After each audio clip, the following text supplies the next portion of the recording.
Okay guys, these are the bones and the turkey tips that are left with the skin after removing all of the turkey meat. What I might do is take some of the turkey skin and mix it with my doggy's dog food.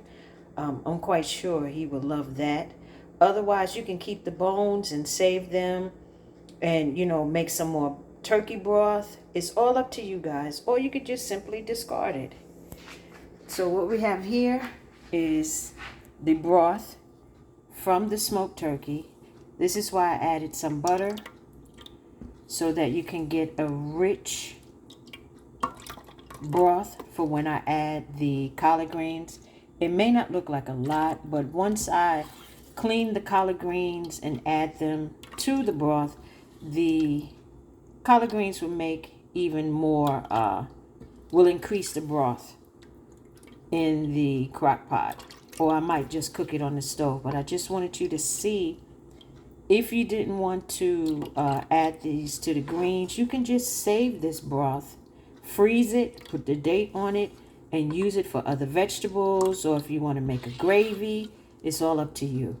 I just wanted you to see how rich it is by adding a little bit of butter. And the final result so far, this is the turkey that I shredded and removed it easily from the bone. This is smoked turkey meat, guys.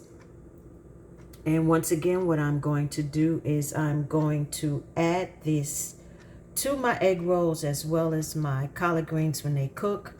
So I'm kind of tired. I'm not going to cook the collard greens tonight, but I'll be back tomorrow to show you how I cook the collard greens and clean them, and then I will also show you one or two of the egg rolls, how I roll them.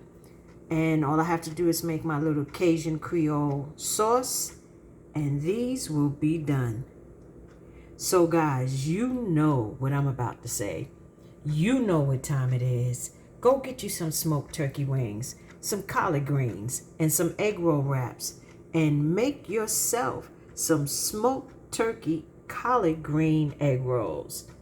And stop playing. And until next time, bye guys.